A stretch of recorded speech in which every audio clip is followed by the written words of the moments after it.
mbokk yi ñu ngi leen a nuyu nuyoob jàmm nuyoob yërmande nuyoob barke yi nuyoo mu ngi faaxee ko fii ci AG radio ak seeni mbokka Saliou Njaay programme tey bi mooy programme bi tàmma di leen indil ajuma bu ne te ñu xamee ko ci di viewpoint bési tey bi daldi tolloog bésub ajuma fukki fan ak juróom ñaar ci weerub January atum 2025 comme nan ko gën a xamee rek ci kàllaama angale tey la Friday 17th of January 2025 gan gi tey du kenn kudut Mr. Muhammed Manjang nekk na Gambian boo xam ne liggéey na place yu bari fu mel ni Kenya fu mel ni Botswana South Africa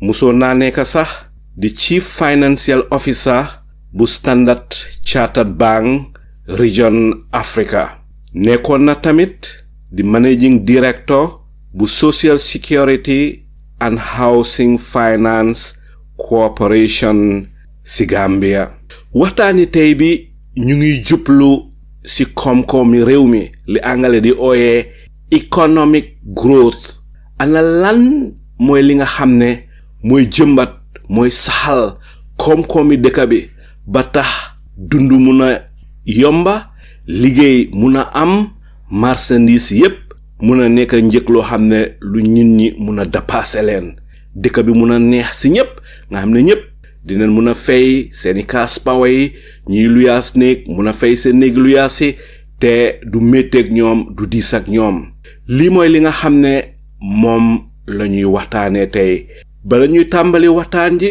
bon duma def lu dul ànd ak yéen rek ñu dal di dem jëli Mr. Muhammed Manjang Mr. Manjang maa ngi lay nuyu di la santa di la gërëm di la jox sa wàccuwaay ba mat sëkk teg si dolli di la yaatal te di la dalal fii si AG radio ma dal di la may rek nga dal di nuyu wante suñ déglukat yi bala ñuy tàmbali waxtaan ji.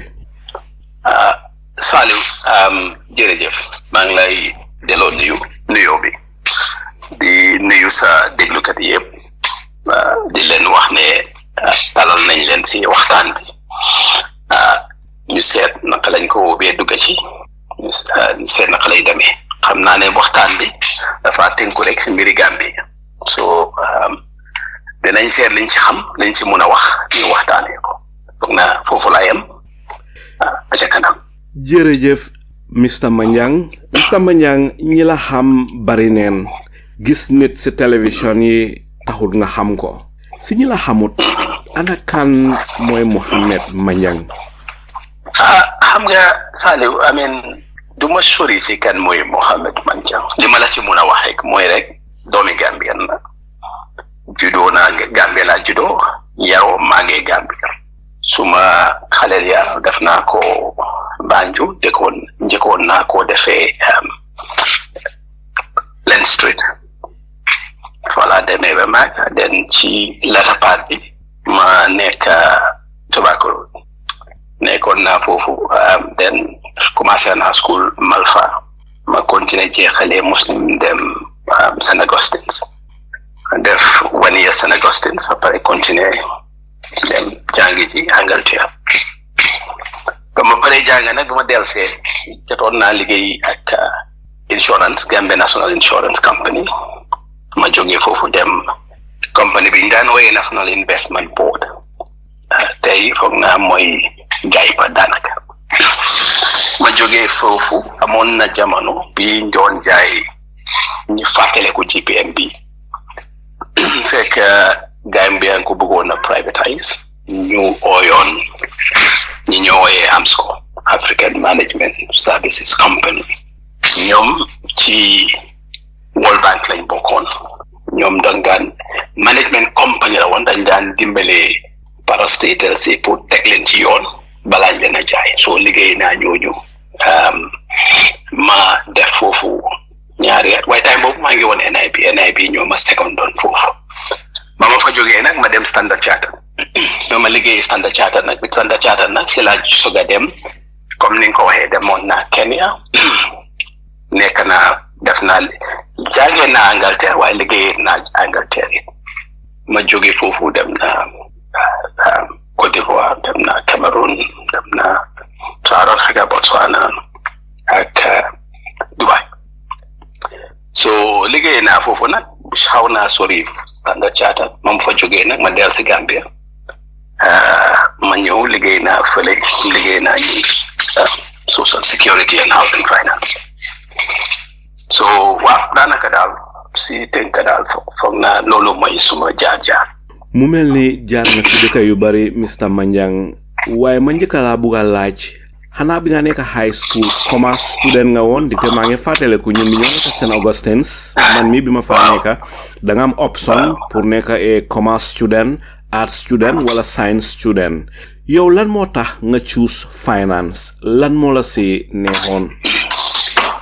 xam nga Saliou xam nga ñun bi ñoo dem school te foog naa ba tey moo am doonaan am career counseling kenn du la daan naan fii ngaa jaar yéena yi tombé la yéena yi mooy yow fa nga foog ne rek fa nga baax xam nga man foog naa decide uma exactly lan laa bëgg a defee suma form 4 daanaka si laa dem into commerce ma continuer commerce I guess boo bi nga jeexalee commerce bi ma demee Angleterre xëy na ñi ma dëkkaloon xam nga léegi peer influence so waaye nag suma pari mu ngi woon si dafa nekkoon si lifin si commerce la nekkoon so I guess yooyu yëpp amoon na influence si suma direction bi ma demee Angleterre it ñi ma dëkkaloon ñi ma daan àndal ñoom Ousseynou Ngom ñoom Alpha ñun ñoo nekkoon together so ñun ñëpp ñu ngi doon study benn field bi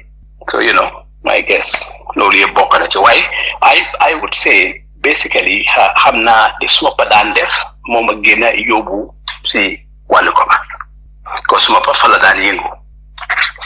Ndeysaan comme ni ko Macky Tamé di wax rek nit ku nekk boo amee doom yaa ngi ñaan yàlla sa doom tekki ba dal di doon na wala jaar si yoon bi nga xam ne fa la bàyyi tegu woon xam naa ne loolu moom ku nekk bugga na ko xam naa ne sa papa tamit kontaan na bi nga jëlee yoon boobu leen waaye Mr Manjang ma bugg a xam rek si sa ndaw yaa time nga nekk Banjul di naan play football ndax ku bëggoon yëfi jàng nga lan nga ñu mën a wax sa ndaw yaa bi nga nekkee Banjul ban façon nit nga woon.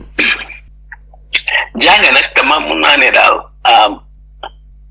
du ma ne dama koo bañoon because suma pa nim ñu daan jàngale foog nga dem daara soo dang daan teel a xew dem daara jógee daara dem school waaye nag foog naa xam nga rek Banjul léegi nga am ay influence li ma jàng bi foog naa li ko gën a saxal si man mooy suma pa daf daan am na ñu bari xale yu bari ñu daan jógee si dex gi ñëw Banjul buñ dee am dëkku fu ñu dëkka pour dem school so suma pa daf daan ñu bari dañ daan dëkk suñ kër di dem school waaye di nga gis ne ñooñu suñ ñëwaan dañ daan farlu trop seen jànga yi so mun naa ne ñooñu xawoon nañ ma influence pour ma dem si jànga waaye nag pour wax dëgg initially man sawaruma woon trop si mbiri jànga xam nga waaye taxut su ma demaan school na daan def well waaye bokkuma woon ci nit ñoo xam ne daan dem toog ne study xam nga farlu ci njëkkewuma woon ci loolu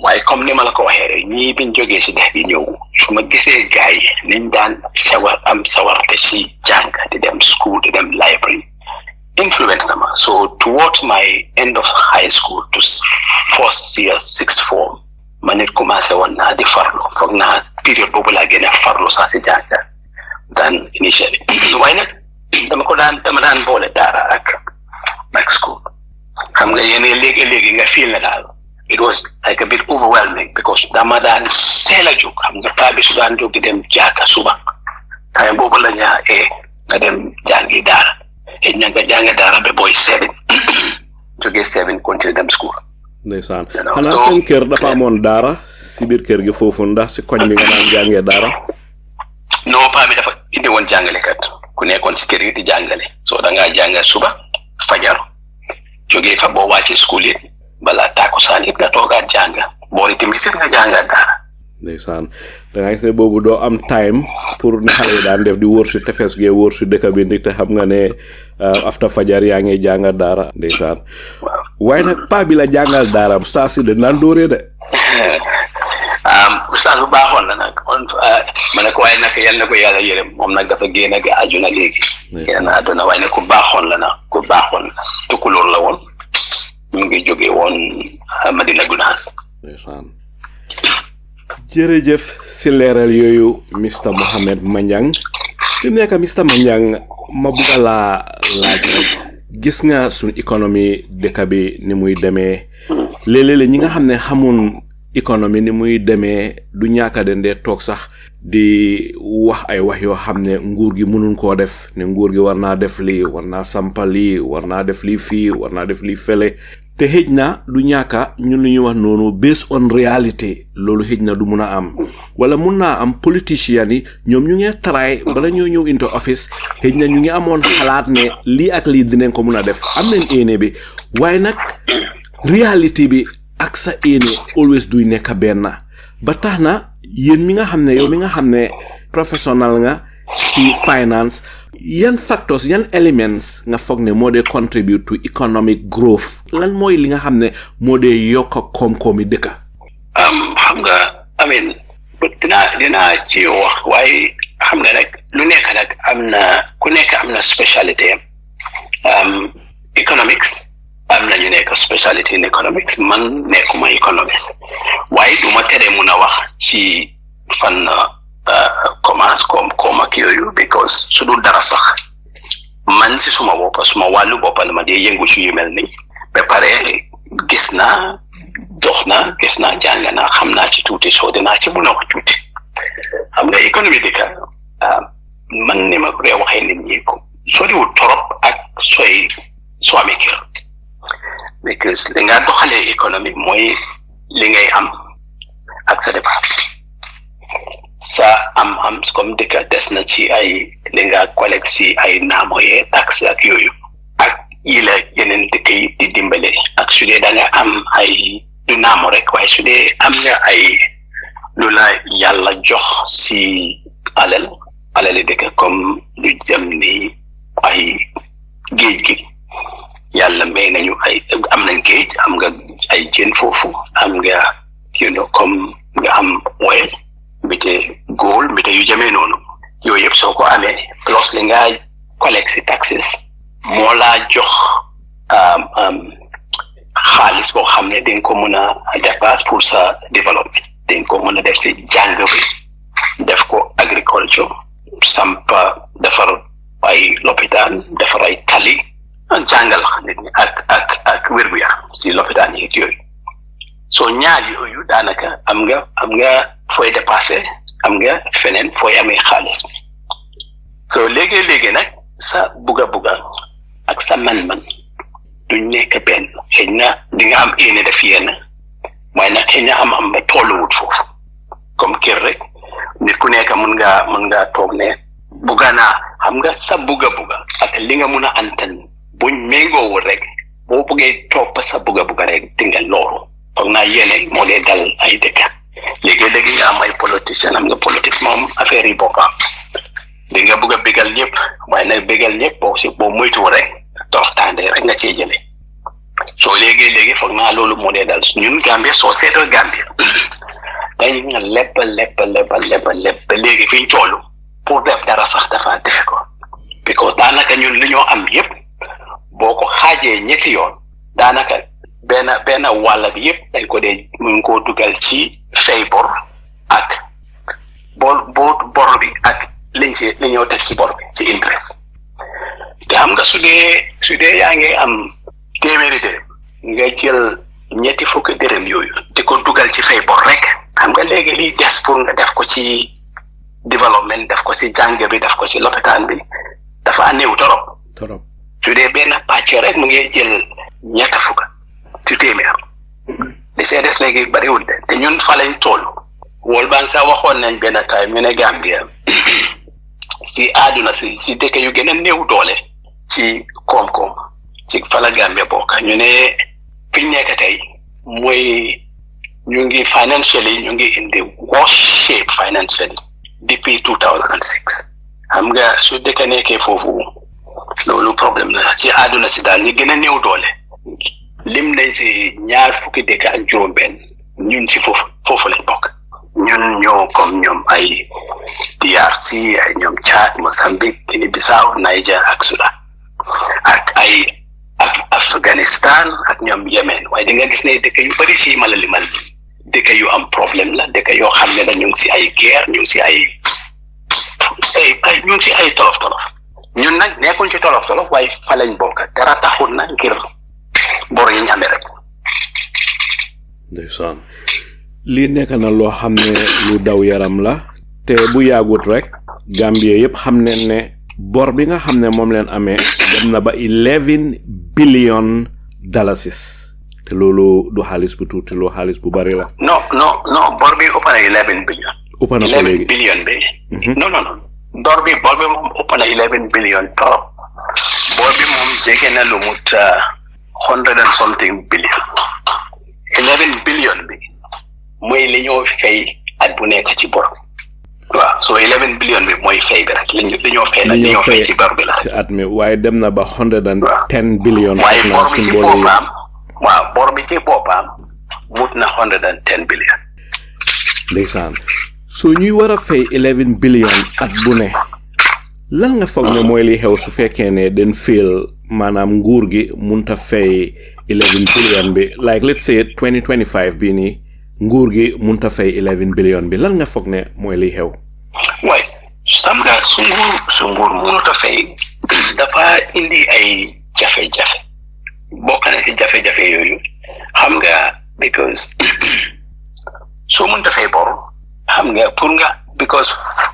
économie ñun foog ñu rely on bor pour mun a def li ñoo def because i dañu leb bitim réew bi dañu leb ci biir réew te li ñoo leb bitim réew moo ëpp li ñoo leb ci biir réew so suñ munta leb dina jafe trop because yenn yi government bi dee mun a def ci leb la biir réew so su dee léegi dañ del si rek pour ne dañoo leb ci biir réew mi because mënatuñoo leb ci biti ci biir la ñoo lebee boo ko defee mun naa am certain implications one interest bi nga fay dina gën a yokku because léegi da nga bëgg xaalis bu bari ci réew mi waaye su government yi di leb ci biir réew mi dafa tax comme ñeneen ñi nekk entrepreneurs yi nekk ci biir réew mi duñ mun a am xaalis because léegi yaa ngi xëccoo xaalis boobu nguur gaa ngi bëgg a xaalis bi su dee kii def business kooku it mu ngi bëgg a xaalis bi so su dee government a ngi bëgg a nguur gaa ngi bëgg a soo yéen ñaar boo leen a xëccoo ñaari yëf laa def benn bi mooy dafa pousse interest bi mu gën a yokku te bu interest bi yokkoo rek dëkk bi dafa gën a métti because bagage yi dañoo gën a seer so loolu mu ngi ci waaye also doo ci mun a am ay bagage yu bari because xëy na business kat yi duñ mun a am xaalis bi ko yaa ngi xëccoo nguur te li ngeen a xëccoo doyu leen yéen ñaar so bu ci nguur ji ëppalee yow li nga am dafa néew so foog mu pousse interest bi mu yéeg ba pare also yéen ñëpp doo leen mun a am li ngeen bëgg te boo leen amul li ngeen bëgg businessmen yi duñ mun a def lifin dafa affect économie so problème bi daal dina mel comme noonu. ma bugg a laa laajaat rek Mr Manjang am na yenn commentators yu wax ne économie dëkk bi li ko dee soxloo li dee tax muy dee grow ay fànna yu bari leen am na ñu wax tamit ne li dee define our gross domestic product mooy a combination of goods and services yi nga xam ne moom leen dee produce si dëkk bi within a period of 1 year waaw Gambia goods and services yi ñoo produce si dëkk bi yëpp ndax loolu mun nañoo jox food sufficiency pour ñu bañ a dem di lebi si biti di jënd marchandise di dundal nit ñi. well right now soo seetee Gambia liñ dee defar si réew mi ak liñ dee import ñun dañoo Gambie yëpp dañoo export dañoo yónnee si biti pour am foreign currency néew na trop soo ko toolaaleeg li ñoo jëlee ci biti réew ci biir réew mi soo ko xaymee foog na ñun dañoo yónnee ci biti daanaka àggut $1 billion mu ngi somewhere around 800-900 million àggut $1 billion waaye liñ dee jëndee ci bitim réew indi ci biir dem na ba almost 2.4 billion xam nga diggante boobu soriwaati na trop so fiñ toolu ñun dañoo jëndee ci biti moo ëpp trop li ñoo jaay ñun dund bi fii li ci ëpp dañ koo jëlee ci biti because comme maalo ñoo béy ci dëkk bi mënut a sustain Gambie foog ñu jël maalo ci biti te nag foog naa bokk na ci yooyu mooy jumtukaay ba tey jumtukaay yu màgget lañ fi amoon soo demee seet si dégg dem si dégg seet dëkk yi comme yi béy maalo for exemple boo génnee maas yi Maruo farms Maruo xëy na léegi ñoom am nañ ay tracteur am na ay yeneen jumtukaay ñoo jëfandikoo pour béy waaye boo génnee Maruo farms nga seet ñi ca ëpp ñuy béy si de ba tey mun naa laa wax comme like this year bi seen maalo yi ñoree pour ñu harvest maalo yi ñu bari amoon nañ jafe-jafe pour struggle because ñun amuñ harvesters o buñ ko amee léegi ba am nañ waaye bariwuñ xëy na ëpput ay 10 or so harvesters mooy am waaye di nga gis ñu bari xamoon na ay nit ñoo xam ne dañ daan toog almost 1 week pour xaar harvester pour mu ñëw harvester te time boobu nawet a ngay ñëw bu nawet bi ñëwoon fekk harvestuloo daanaka li nga béy yëpp dafa yàqu so ba tey su dee si façon yooyu lañ relay pour béy maalo ak yooyu di nga gis pour ñu mun cee béy lu doy Gambia dina jafe trop te only way nga mun koo def rek foog ñu invest in agriculture génn ci ñu daan béyee mun a sustain suñ bopp léegi ñuy def mechanised farming Maruo la daanaka xëy na léegi jaa oil fi mu jël xëy na moom it dina ci dem waaye boo génnee Maruo ak jaa oil nekkaat time bi fi Chinese si nekkoon bi jaaxali pàccaar nekkee ci time bi jaaxali pàccaar nekkee really in it best time xam nga time bu dañ daan def irrigation it was mechanized irrigation and all of those things daan mun a am waaye léegi daanaka nit ñi ñoo irrigate rek comme old fashion la rek te ña nga dem nga def ay su géej gi feesee nga génnee bàyyi ndox mi mu dugg bu géej gi feree si ndox nga bàyyi nga génnee ndox mi mu teeru xam nga loolu very manual so it's very difficult pour nga def si significant farming pour mu mun a dundal dëkk bi so ba tey foog ñu import foog na I guess Gambia dana mun a sustain itself waaye dina require really def xaalis si mbéy bi pour ñu mun a àgg foofu. budget bi ni passé ñun ñëpp gis nañ li nga xam ne moom leen allocate various ministries te am na Gambian yuy wax ne li nga xam ne moom leen allocate Ministry of Agriculture loolu nekk na loo xam ne duñu mun a jox food security am na ñu wax loolu fi mu nekk ma dal di ñëw rek si solution bi yow lan nga foog ne moom leen war a def pour Gambia mun a dundal boppam ndaxte ñi ki soo toogee ba nga xam ne sa wérgu yaram bitim réew la nekk boo reegee bitim réew ñoo laa war a dundal am na ñuy wax ne boobu dëkka dese naa am sovereignty boppam fi mu nekk bu ñëwee si solution bi lan nga foog ne mooy du solution pour Gambia mun a dundal boppam. waaw ba pare xam nga yokk ci rek loolu dafa sonal dëkk sax bu dee da nga ne da nga bëgg a wékku ci bitim réew pour sa dund daf laa create al problem comme ni nga waxee rek sovereignty becomes a problem waaye xam nga dëgg la agriculture lañ ko jox ci xaalis tuuti na trop waaye nag foog ñu understand ne agriculture ministry government policy implementers la so government ci boppam duñ mun a def agriculture pour Gambia sustain itself dañoo mun a def rek enabling environment mun nañoo dimbale mun nañoo lifin so waaye foog naa pour ñu change agriculture pour ñu change ñu sustain suñ bopp foog ñu génne si ni ñoo defee agriculture léegi foog ñu mun a finance agriculture so fooguma ne government budget mooy mun a tax moo ñoo génnee ci liñ nekk fooguma ne government budget dina mën a def loolu waaye government budget mun na set up institutions mun nañoo invest in institutions waaye foog ñu create sort of like musoon nañoo create agricultural bank mu fail waaye fail na because really it was run as a parastate so foog ñu dem financing basically da nga need financing how you structure that financing dina important trop naka nga structure financing bi na pour mu mën a tax pharmacie ñu mën a mechanized farming mun a ñu génn ci xam nga because léegi soo demee da nga gis ay famille dañoo dem bokk xëy na nga am benn acre am ñaari acre ñetti acre ku nekk di béy acre xam nga yow sooy béy sa acre xam xëy na amuloo enough fertilizer pour def ci amuloo enough seedlings pour def ci ba pare soo bëggee lifin suñ bëggee dem balaa plantation nga bëgg a dem pour just faro bi mu nekk problème boo yeggee bu see maalo bi ñoree it pour xabees mu nekk problème so yooyu yëpp da nga require investment in it ni nga defee investment boobu nag loolu mooy di critical part xam nga so either financial institutions yi mun nañoo ñëw together seet nañ ko duggee waaye yenn saa yi sax mun ngaa use diaspora funds because some people in the diaspora there are two things mun nañu bëgg nañoo def impact ba pare bëgg nañoo earn return so mun nga create kind of like an impact fund because diaspora bi dañ dee indi a lot of xaalis si dëkk bi waaye there's a bulk of that xaalis it goes into xam naa ne two aspects am nga consumption pour dundal seen family nekk fii but also a lot of people are putting xaalis si property and most investments in Gambia from Gambians si ñaari fana yooyu la either dundal njaboot bi la mbite sampakeer xam nga now sampakeer baax na mu ngi create economic activity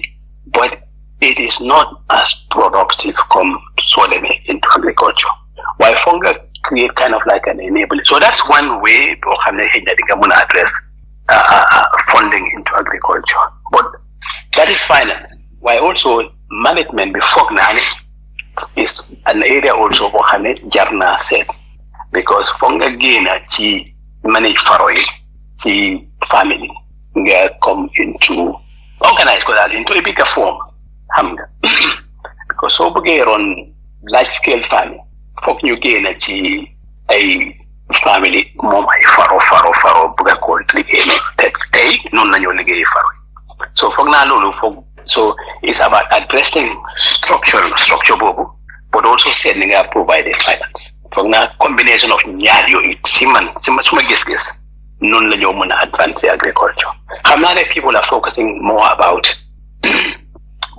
budget Gambia waaye soo seetee budget which is 37.8 billion mooy the total recurring expenditure 11 billion of loolu mu ngi dem si fay bor xam nga léegi ñaatay de si budget bi 20 something billion nga génnee si salary nga génnee si defin even su doon li des yëpp da nga ko bëggoon a def si agriculture bu dem fekk bu ñëwee si mechanized farming ak large scale farming ndax mën nañoo wax ne government bi mun naa jiite affaire yi xëj na jël pharmacie ak béykat yi employ leen centralize affaire yi nga xam ne nguur gi ñoom ñoo ko contrôle ndax lu mel ni lu mun a am la am déet man ku ma laajoon suma xalaat damaa leen loolu du wóog I mean ñaata parastéral nga gis fii depuis bi Gambia amee indépendant ba léegi ñaata si soxi ban government sector really nga gis mu make a significant difference I mean parastatal si fi nekk yëpp daanaka ñëpp fail lañ I mean they were supposed to be private commercial entities like either provide service efficiently or generate some form of return why ñan ñoo si soxi Gamtel try on initially léegi fuñ nekk agricultural development bank NAWEC commercial banks I mean you can name them so after all that experience Saliou yaakaar nga ne soo jëlatee agriculture tegati ko si government ne ko ñu manage yaakaar nga dina dox dina métti de so dama foog ne daal foog naa ne government dafa war a des si establish the enabling environment like because for example faro yi tey soo demee si area yam faro yi tey si ay turi family la nekk xam nga ay benn éka la ñaari éka ñetti éka so government mun nañoo dimbale génn ci xëy na ci éka yooyu indi ko either as a cooperative or as what ñu am a body bu ko moom now that body mun naa nekk a commercial entity. I mean, this is not Luma. This is just coming from the top of my head. But I'm showing some really. So you can really structure something. No, I mean, people have seen this. All these individuals can come together, be owners of the Faroe. Why you owners like anything, but you have a competent management. We run Faroe as a business. Munna employ new people so they can be owners and employees at the same time. While the management will be with somebody professional with track record, with background, with competence. And government can be there as an enabler, making sure there are rules and regulations and everything set in place to make sure that this thing happen. They can even act, if possible, as even guarantors, to run it. Frankly, really, if there is a will, you can always structure something to really create, recognizing the special situation of these pharaohs, recognizing Nakala ownership structure we built currently, and see how you can turn that ownership structure into something which can yield a better outcome than Linjayam currently. Lan moy sa ton ci Gambian yi wax ne ñun sun béykat yi gerte rek leen tàmm di béy te nekkul ne gerte rek la ñun ñi dee dundee li ñun ñi dee gën a dundee si réew mi sax du gerte maalo la. Gerte moo leen dee jox xaalis ñu mun a def yeneen xam nga ñu béy dañ dee béy maalo you'll be surprised dañ dee béy maalo fii waaye bu ko gaay béy ñi ci ëppa dañoo jaay maalo bi dem jëndi imported rice because imported rice bi moo gën a yomb so why they need physical money pour mun a cover seen school fees yi doom yi pour mun cee faju mun a jëndal seen bopp yére mun a travel mun a so foog ñu def loo xam ne daf leen a jox xaalis so du dund rek nga focus on why Gambian farmers go beyond that because dañ daan def gerte waaye xam nga soo béyee gerte mënuloo koo jaay nga béy maalo xam nga ñun we have a problem generally because presentation of malo is always a problem. So say malo in the baby. Generally, malo be bana pour chura, bana pour mba. But the rice goes beyond low. Right? I think it's a problem of the treatment of the rice, packaging. Why all of those things can be managed. I mean, so say Maruo, for example. I mean, they're doing pretty well with packaging. If you look at their packaging, it's no different from any malo imported from outside. So it is known, it is fresh, it is grown. So there's everything with the rice. So that is proven, then this concept can work. So we can actually go beyond filling mechanic. Why can't they go beyond rice? Sorry, they pay more than gerte. Why? Problem be because it's small scale. Farmer bogus. But you have a vast land. Why most of them don't come to bay? Because they don't have the instruments for DEFCO. And they can't afford it because finance. What is required for financing? Most farmers provider. Manila, even manual for AMCO is a problem. And maybe 4 bags of manual will be under $10,000. And an acre would need about that much. But even get that for the majority of the farmer is a problem. Ñan nga foog ne ñoo leen war a dimbale jàppale leen si fertilizer ak ay machine ba pare jox leen vast land nga xam ne dinañ mun a béy ba pare dal si am lu bari ñan nga foog ne ñoo leen war a mun a dimbale si lii. No, fertilizer is there. Government have they provide fertilizer. Why the problem is so it's not the availability of fertilizer can be available. Why it boils down to funding. Government didn't gender fertilizer. why government do not have the capacity to issue it and then follow up. Munin ko joy out as a loan, as a government, as an institution. But them the top of fair they're not difficult. They will do it through companies like GGC. Why, like I said, if you want to run this thing via a parastatal, that is the most efficient way of doing it. And I think that is why we're having issues and challenges. Government is not really very good at running businesses, whether they do it as a parastatal or do it as a government department. Government is just not good at it. And especially in Gambia here, that has been proven many times. And I don't think when you continue in that same structure, I don't think that make much difference. So for you gain a chilolo, I said, recognize them somewhere else. Nothing of no silly. Well, like I said, for government, Hamga is a very from a political angle, it's a problem area because Hamga farmers say these people, these are the voters. So feeling any sort of commercialize, you have somebody who is in this for the money, so maybe you don't want to that. Bugulo divorce Sabopa from something that is directly benefiting your constituents. So hey na danti buga duga. Why not? Bokachi actually is not helping.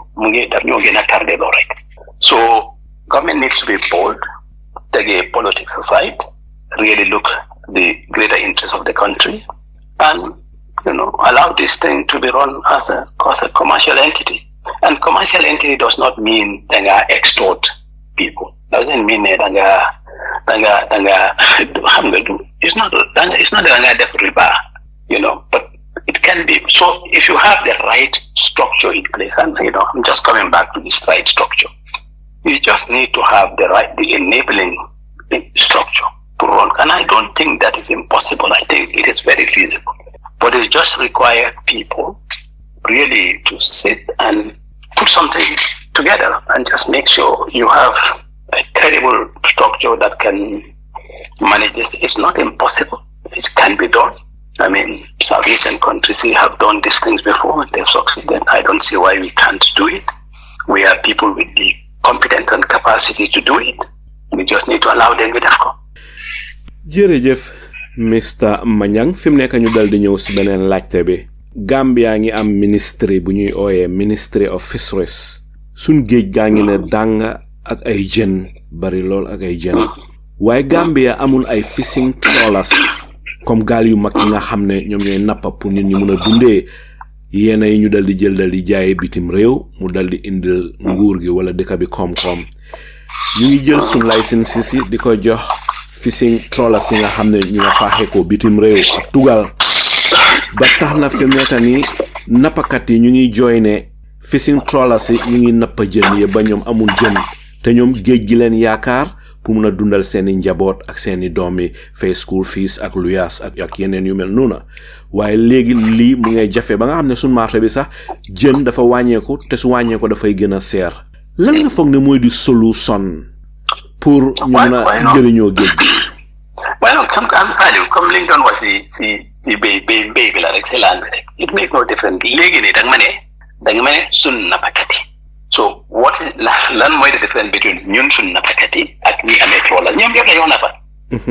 ñoom ñëpp dañoo nappa waaye lu seen différence kii dafa am the facility mun a dem deep sea trawl and fish kii dafa amee gaal gu ndaw gaali séeréer ak benn machine bu ndaw bu ci nekk xam nga bu demee moom mbaalam bi bu ko saanee bu si jëlee na bu baree ba bari ci gaalam bi rek laa mën a dem kii moom trawlam so kii su demee li moo jël moom ak mbaalam moom dina jël maybe 10-15 times li kii di mën a jël te moom fi mu mun a dem kii du fa mën a dem ni mu mun a yaagee si géej gi kii du fa mën a yaagee noonu because kii trawla bi mun naa dem nekk benn place nekk fa xëy na 1 week even more beneen gaal bi bu demee overnight rek mu del si bu du loolu sax mu ngi ragal bu dee naweta bu xiinee sax yaa nga xalaat ba dinaa sobay so xam nga basically what is different xaalis bi la what is different instrument bi la du xam-xam bi because kii nappa nii suñ gaal yu ndaw yi mu ci depuis xale ya so xam na li ci nekk yëpp xam na ko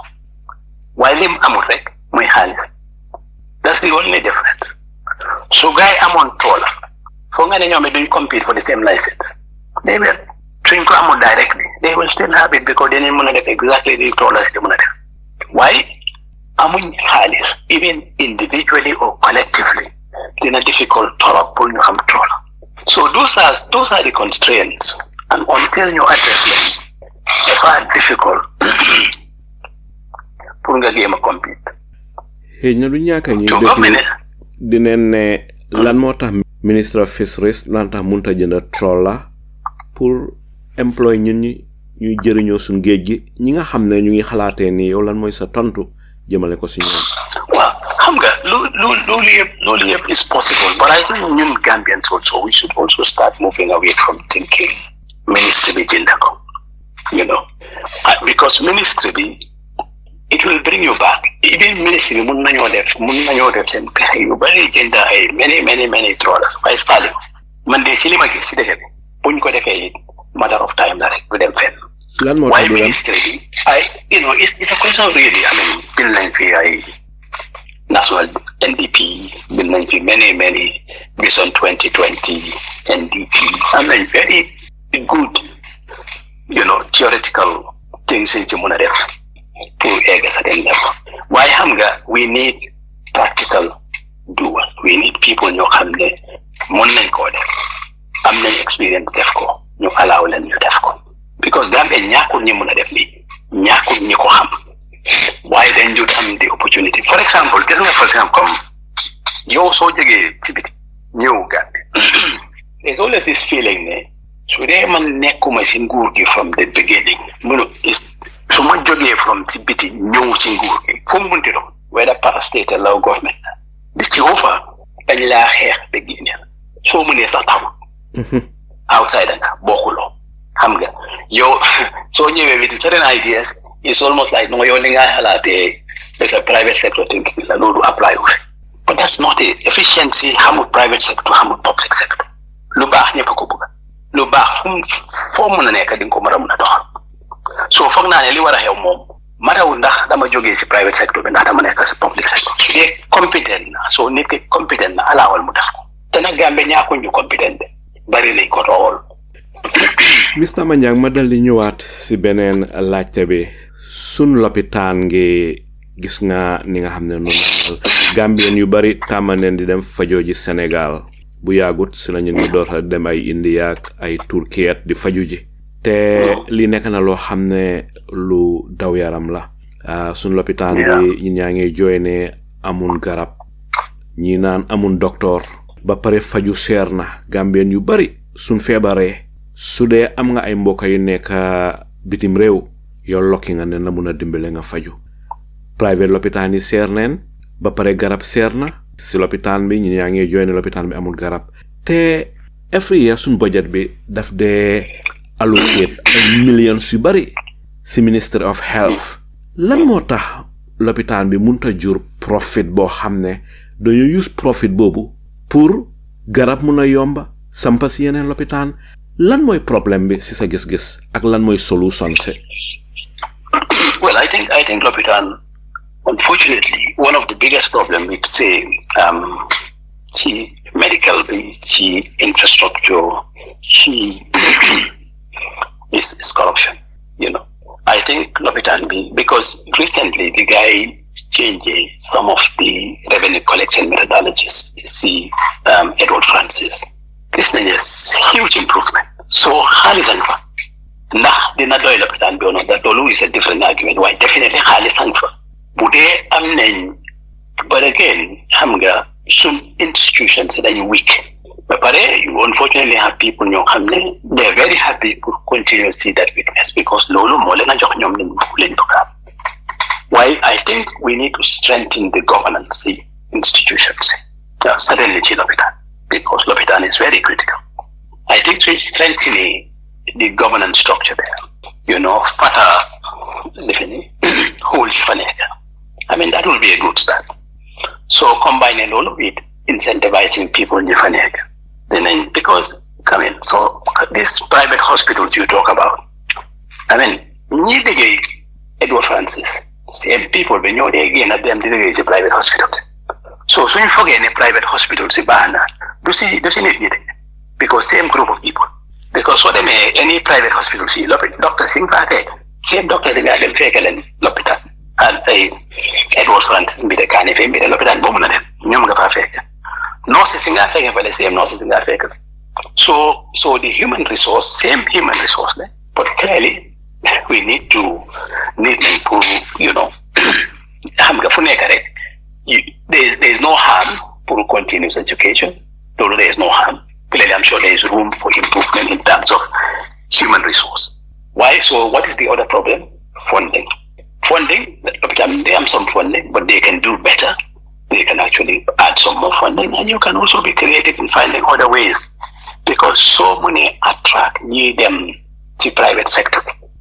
So many attract some of them you see, because Sarah one thing, Sally. Both any of this private sector, they refer you to Edward Francis. So you guys refer to Edward Francis. But why are they profitable then and Edward Francis is not? It's not. So you can structure Edward Francis into a for example, I will prefer my favorite, Madam Edward Francis, because I'm not a very change. So there is something in the hospitals, but I think the governance is weak, and that is allowing a lot to leak. So I think if we should improve the governance, add more resources, run certain aspects of that hospital to compete the private sector. So there used to be a private wing at Edward Francis. It was probably one of the best places. It's almost like a hotel. If you have something like that, a lot of people knew them to private hospitals. They will come to Edward. They will come to Edward Francis. Or can if you can replicate the same thing, and recognize sometimes you need to create a possibility of not only relying on government, but using the other aspects of the hospital to subsidize some other aspect.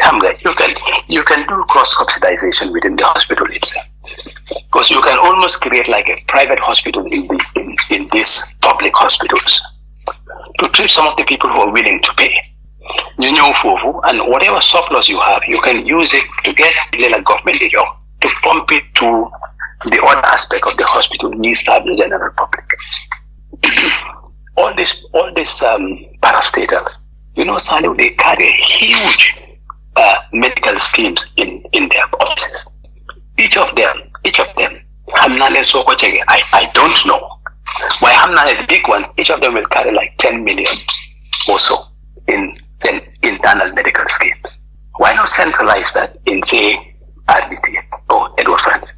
Build it proper, because it's a significant amount of money, and I can tell you 80% of that is going to either private hospitals or to Senegal.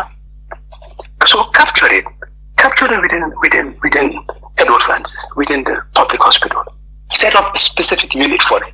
Because a huge amount of money. Imagine that every business in this country has its own internal medical scheme. So I don't know the numbers, but it will probably be close to 100 million. They should capture it. Yes, sir. That would be, Yes, sir.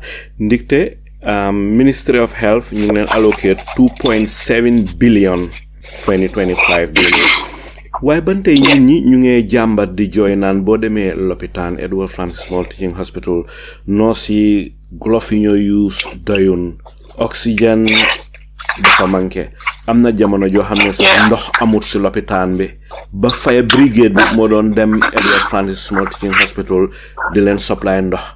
No, but I think what's important. No, but I think, Sally, what's important, I think 2.7 billion, I don't believe it's to fund just the hospitals. I think that is the budget for health. Hello? So of that budget, we need to understand, people need to get context and see what is the breakdown of that budget. I mean, once you take out the administrative bits like payroll, like send other costs, I'm sure that's a significant chunk of that amount. There's very little room in the budget because you see, because of complement of debt servicing direct and other aspects, the file limit, is a limit on the fiscal flexibility of the budget. So I'm sure what is available for the hospitals, plus the waste and mismanagement legitimate. Live this. Do necessarily, I don't believe the hospital do have funds to buy gloves, but I think it's just probably just mismanagement and people, focusing on themselves instead of what is required. Why Mr. Manjang lu daw yaram la ne bo demee si ministries yu bari mismanagement bi ak corruption gi daf dee taba dunde mun am quality service loolu mu ñoo delloo gannaaw bu baax a baax. Oh yeah. I mean, I think we have clearly mismanagement generally in public sector is terrible. There is mismanagement, but there is also corruption. Now, they're two different things. Mismanagement is just inefficiency of use and allocation of resources, and then that is then compounded by the corruption. Fimneka Mr. Manjang ñu dal di dugal ci benen laajte bi. According to the Central Bank of the Gambia, sen interim report 2024, ñu ngi wax ne diaspora remittance inflows bi mu ngi amount to almost $775.6 million, not dollars but dollars. Waaye lan nga foog ne moom leen si mun a def ndikte am na commentators yu wax ne funds si ni daf dee dem towards consumption. Ma bëgg laa laaj am na ñuy wax ne lii duñu dimbale li ñu dimbale mooy ñu use funds si ni into investment. Lan moo si sa jàngat ak lan nga foog ne moom leen mun a jëlee xaalis bu bari bii nii pour jëfee ko mu doon njëriñ si dëkk bi ak si niti waa dëkk bi. Okay, man nag si in my view man dama foog ne three things are at play here. I think generally we need to focus on two, but I think there are three things at play. That is Manchester. Now I think there's a lot of there's consumption. There's part of it which goes to investment. It may not necessarily be productive investment, but certainly investment. Consumption, you cannot stop it because poor guy dundal send family fee.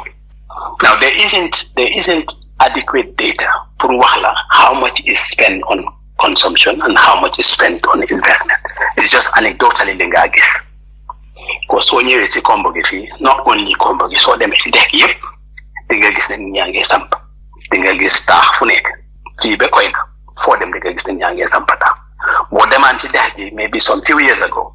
Hardly a star. While they done like a formula them see direct sampata. So there is a lot of money going into infrastructure. Why?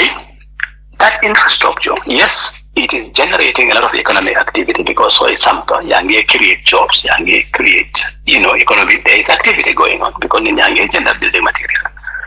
You engage people, you sample. Why? I think government need to incentivize these people. For you want to gain a halism from going into property, into more productive sectors of the economy. Right now, there's no vehicle to do that. So, kunekada sample popa, because my also negativity. So, example, amulo, you don't have a pool of funds for go monadef, gahamne monadef, affect economy. So I think so. We need to try to capture the flow of funds, and that Gambians say the flow. Most Gambians really, among any other idea for invest in surplus funds apart from gender land, Sambako. Why so say the Samba Kirfi, the returns on those investments are extremely poor. There is kind of sense of stability because you have this sense in value.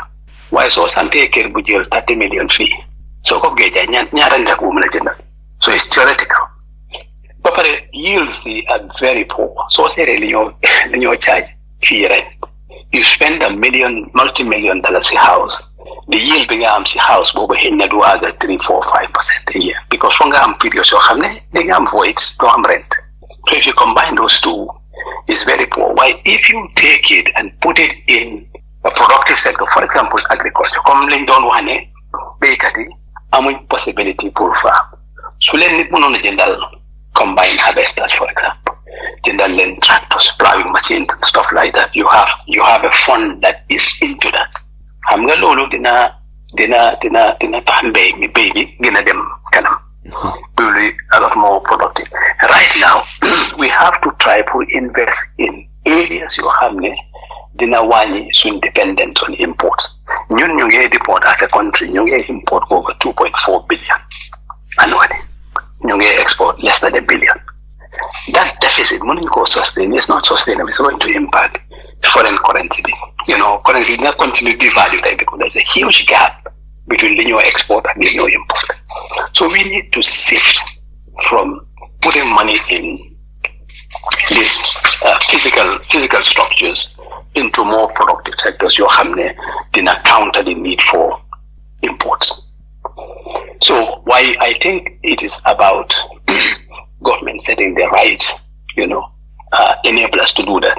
Again, I know central bank is trying to do some kind of some tours to create some diaspora bonds or stuff like that to address some but again it's about infrastructure, it's about building bridges, it's about doing those kind of things.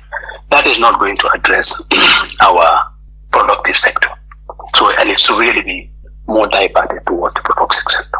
But again, coming back, I still believe suma buggee jël suma xaalis jox la ko Sadio foog ma am kóolute ci yow bu ma ko amul rek du ma la jox xaalis so diaspora bi ni ñu gisee government bi ak ni ñoo manage funds I think it will be very challenging for government as it is now structure bi nga am in place pour mu mën a attract xaalis from the diaspora because trusting will be a problem not necessarily ndax jub nañ ndax jubuñ loolu sax du loolu sax waaye ndax di ma mën a jox return suma xaalis because li ma jot a gisuma lu ma doy so foog ma gis lu ma doy balaa ma laa jox xaalis xam nga so I'm not sure government can do that so I think they need to create enabling environment but either team up with banks or create, because again there are Gambians who are exceptionally good in fund management, in generating funds in fund management. Set up an independent unit, hire the best brains of Gambians, you them manage fund B and Munadef. Use tap on the diaspora fund and invest go into productive sector. Because New Union Halis for Sampa, they want to invest, they just don't have an avenue to invest. And they know no better. So Lingham, Sampa Ken, and they will continue building. Why should build for rent carrying? You cannot spend, all houses cannot be Airbnb. All houses cannot be that. We don't have the expatriates community to take all these people up. So we'll have a lot of voids. And, that will just dampen the yields on property over time. So I don't think that should be it. So I think what central bank is doing, I think is the right approach. But whether they are they're the appropriate people to do it, I'm not sure. I think not. But anyway, that's it. So I think those are the two components that people focus on. I think there's a third component, which I don't hear people talk about a lot. This is coming a Gambian diaspora outside of Gambia. So you have other diasporas inside Gambia.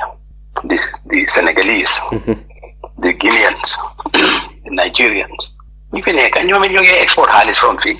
Come you Nico Gambians in the India fee. You get fee.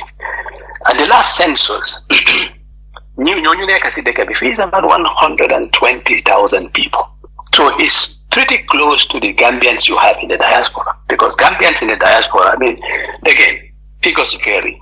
So they get UN, they will tell you about 118,000 people. Okay, that is dated information, but it will be ballpark around that number. Gambia government in their NDP you don't estimate about 200,000 people Gambian diaspora.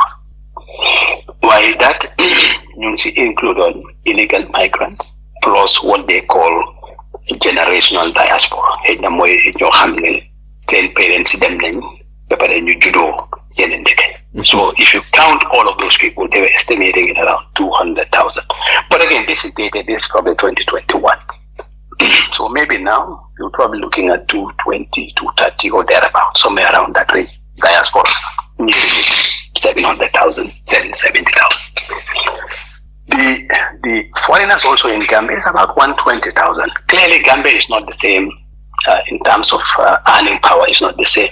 Why, even if you guess, because most of these people, artisans, so say they fee, need the living in a kalatwadi, weldamani, tabakati, napakati, they are all this group of people, So they are most artisans. So clearly, then they earn to the money.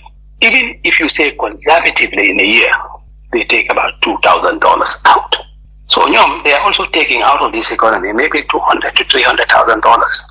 So net diaspora, my view, I know this is not an area people look at, but in my view, it's probably not 775. That is probably at the gross level. If you look at it at a net level, you're probably talking about maybe 400, 500,000. I mean, again, I have no basis. I'm just looking this anecdotally from Nifineka and Kompeako. So the money being the outflows and the inflows. So I think it is very important for government to really understand the dynamics of this mix. Muna really craft, because sometimes, so if you don't have the data right, it's very difficult to come up with policies that will address the issues holistically. So this is what I think. So I think if we understand this, I think central bank is on the right track, but I'm not sure they are the people to implement. I think they should be really focused on creating the enabling environment, but allow people to do it. And government should really be part of that, because after all, they will be the policy setters. They will make sure they may even have to give some guarantees, but they need to work with people who really understand these things and get it working. jërëjëf Mr Manjang fi mu nekk ma dal di ñëwaat si beneen laajte bi alhamdulillah Gambia nekk na dëkk boo xam ne yàlla barkele nañu ay nit ñu jàng ñeneen ñi ñu ngi biir Gambia foofu ñii ñu ngi si diaspora bi waaye Gambien yi nga xam ne ñu ngi nekk si diaspora bi am na si ñoo xam ne ñu ngi door di mag fi mu nekk ñu ngi retire te ñeneen ñi si ñoom wala ñu bari si ñoom liggéey neen si place yu am solo si place yi gën a màgga institution si gën a màgga si àddina si ñaareel foo si dem rek di fa fekk ay Gambien yu fa liggéey loolu nag nekk na loo xam ne war neen see sant yàlla bu seetee suñu dëkk bi ni mu tuutee te Gambia dëkk bu tuuti la ñu mun a compete the rest of the world ba Gambien yi di mun a dem di am place yu kowe si institution su mag yi kenn si ñooñu yow la woon di te yow tamit jaar nga si lu mel noonu suma laajte bi mooy lan nga foog ne moom leen mun a def pour Gambien si nekk si diaspora bi ak seeni jàng seeni xam-xam ñeneen ñuy retire woon lan nga foog ne moom leen mun a def pour indi leen pour ñoom ñu feel safe secure toog si dëkk bi liggéeyal dëkk bi loolu dal dañu indil yokkute si suñ économie suñ koom-koom. I think fundamentally gis nga sometimes I see this problem. To me there are a couple of areas there. Number one is about security of tenure. Xam nga suma nekkee ci biti ma xam ne mun naa liggéey I have the freedom I can say things. Xam nga waaye xam naa ne my job is secured. I'm not threatened by dafa difficult trop ma bàyyi loolu regardless nu ma bëggee suma dëkk pour ma bàyyi loolu ñëw Gambia ma nekk ci place boo xam ne if I express a view I am at risk of losing that job.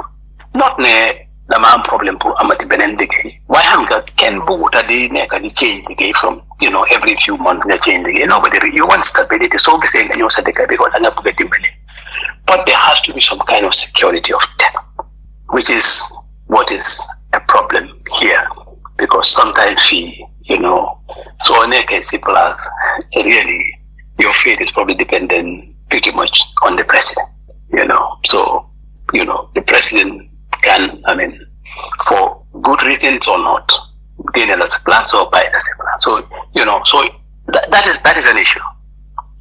In the West, it doesn't really matter because opportunities are many. Muna, so the Motanga is for a very senior place. An issue of integrity, put in a resignation because I know really my integrity matters, and if I leave this job, I can land another job of similar or better. In a place like Gambia, that's very difficult, and I think that compromises people working here, and I think that also makes it challenging for people outside Polino, because it's so much you feel that it's not about professionalism. It's probably influenced by other factors beyond professionalism. So I think that's problem number one. I think problem number two is I hear a lot of people say, it's love for country, it's not for money. Sometimes, so we say, a lot of private sector succeed. It's because people get compensated. Why it shouldn't really matter if money no leakage. Even if you pay somebody certain amounts of money, it brings a lot of debate and a lot of talk and a lot of all this. Why, if you bring in somebody, you are also expecting that person to deliver lukojara. Because to deliver, you part ways. But if you do that, definitely it is going to significantly push the growth of whatever that person is involved in. And so to actually grow, that is what you want. You don't want to pay you don't want to bring mediocre people but fail and mediocre salary. You don't expect much from them. But if you bring in competent people, pay them as much as they are earning outside there. That is what will motivate them to come. After all, yes, it's love for country, but you want you them chicken. So I'm not saying pay people blindly without evidence that they can deliver or setting them specific targets that they need to work toward. From the combined, well, I think if you can achieve that from an individual, I think if those two things are right, I think you'll get the right people. And if you get the right people, ultimately the country benefits. Wax dëgg fi mu nekk ñu dal di xuusaat si beneen laajte bi Mr Manjang admin jox gannaaw the State of the Nation address bi nga xam ne moom la président bi doon joxe président bi waxoon na ne in 2023 206,836 tourist arrivals moom leen amoon mu ne loolu is about 13% increase comparing to 182,795 tourist arrivals in 2022. Fi mu nekk ñu bari ñu ngi wax ne sun tourist industry bi definitely the need pour revamp ko wala ñu jéem a explore yeneen areas yoo xam ne dina mun a yokka koom-koom bi ndike ñu bari tourist industry bi leen yaakaar pour dundal seeni njaboot te su fekkee ne tourist industry bi mu ngi dox di nga gis ne dina mun a employ ñu bari mu dal di doon yokkute ak ngeneel ndite dina wàññi unemployment bi su wàññee ko di nga gis ne dundu dina mun a yomba di nga gis ne nit ki dina mun a feyal sa doom yi ñuy dem school sa njaboot gi yàlla tere di ko kenn feebare di nga ko mun a feyal su fekkee ne fa soxla docteur ba pare di nga gis ne fay sa luyaas di nga gis ne dina nekk lu yomba wala su fekkee ne nga sampa sax ñi laa sampal architect yi plomber si ñoom ñëpp yaa ngi créer job so loolu dafa contribute a lot si dëkk bi su fekkee ne tourist industry bi mu ngi dox di te tourism apart from agriculture moom la Gambia yaakaar wala ñu gan ñi wax ne suñ tourism bi au lieu mu dal di dem ko mu ngi wàcca te suñ ko compare Sénégal ak yeneen dëkk yi tax na ba nga xam ne fi mu nekk touriste yu bari léegi Sénégal la gaay day gën a sawara dem sax aste Gambia ma bëgg a xam rek lan mooy sa gis-gis si lii ak lan nga foog ne mooy di solution. I mean, I think our tourism sector has some significant challenges. I mean, if you look at, say, we have infrastructure in the country, and then so you combine that with high competition. I mean, you have a problem, So I think we have not really invested much in infrastructure, and I think that is what we need to do. I mean, if you look at Nigeria, for example, they are pumping so much money in tourist infrastructure. They put in so much new beds in Nigeria. It's incredible. also you have Nigeria, you have Senegal. All the surrounding places are really putting investments in infrastructure. I think that is what we need to do if we want to attract tourists. But I think that's where our biggest problem. We continue to be attractive.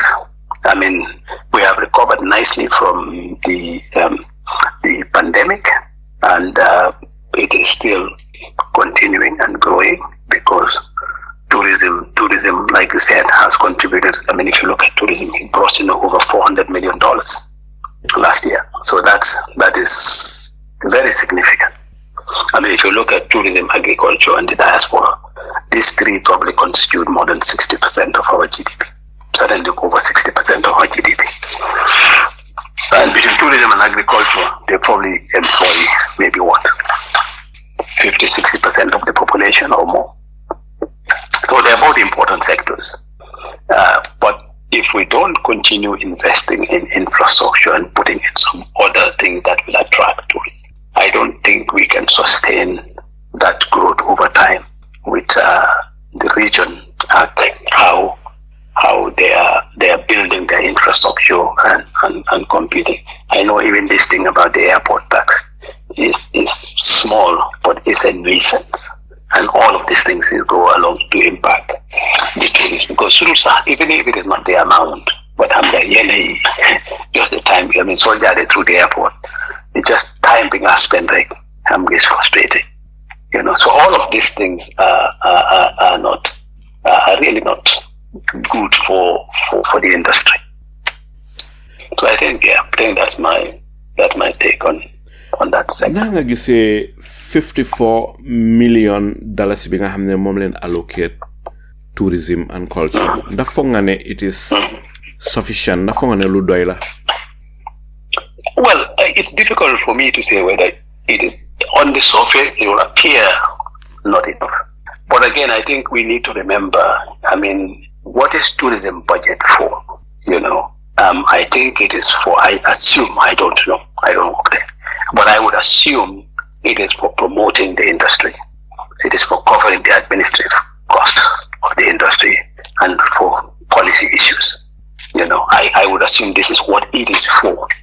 It is not for the development part of it, because that's not what government does. So, because that is it, and so if you don't really know what's in that, it's very difficult to pungane. People from now, sometimes people just say, "Oh, hard is of a tutti." Why bone hard is of a tutti? Funga understand the context. Funga understand what that money is for. If you don't know what it is for, really, it's very difficult to make that judgment call. So for me, really, it will be difficult. Today, I wouldn't know either way. But it is a key sector that, frankly, wanna require the right level of resources. Looking at the figure, without knowing anything else, just compare with the other sectors, it appears not a duty. Why that's not an informed judgment, because I have no other facts. But that's what it appears to me, not a duty. But they are not involved with infrastructure issues. So if it is just the admin promotion, maybe they still, because given the promotion they're doing, clearly they need to do some more.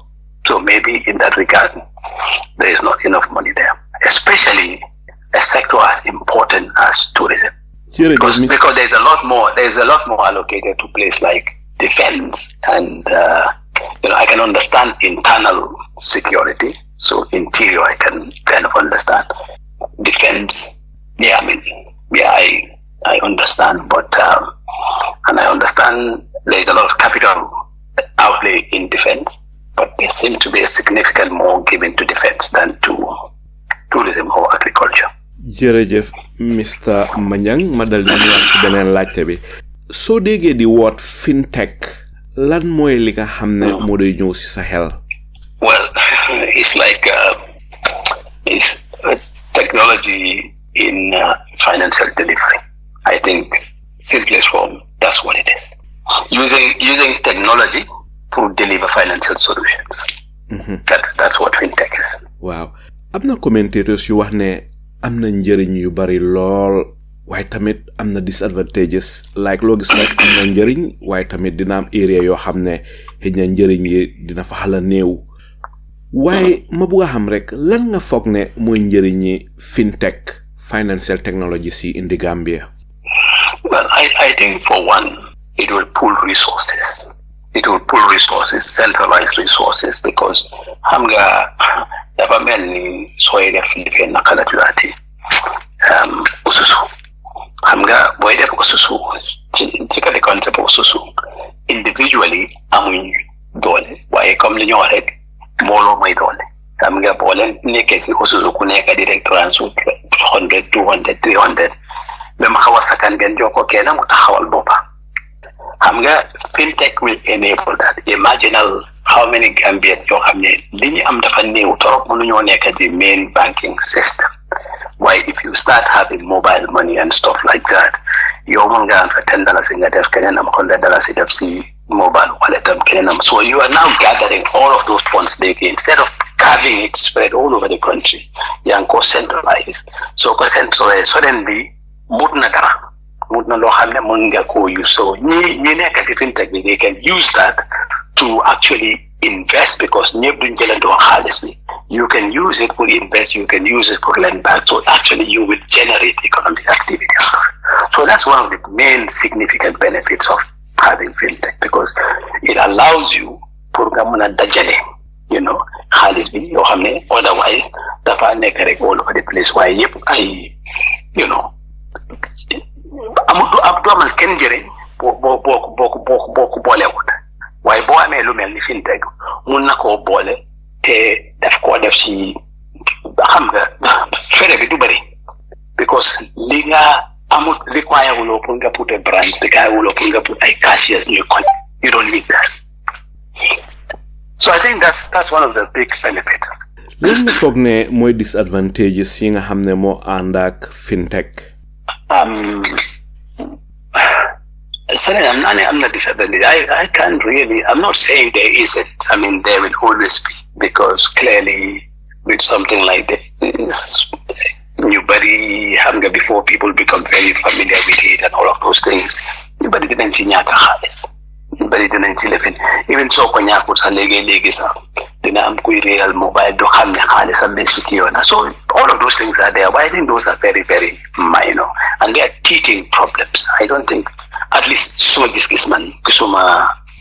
something so fundamentally flawed with it. I don't see. But it's so gissy because fintech dulu es yaga na hinna munge soga ega sinyo. Wa yagon na si ayagon na top si aduna. Te klasim ne kon. Wichi yung fa indi bari na tabax. Fi mu nekk Mr. Manjang ma dal di ñëw si laajte bi mujjee ba pare am na koo xam ne kii tamit bugga na la laaj benn laajte bu gàtta waaye laajte bi mujjee mooy bu ñëwee si sovereign wealth tàmma ne dégg politician yi di ko wax saay mu nekk ne liñ soxla mooy sovereign wealth naka nga ko mun a faram-fàccee si olof pour ñi nga xam ne ñu déglu ñu mun koo comprendre ak ana lan mooy sovereign wealth ak naka la mun a jëriñee réew mi.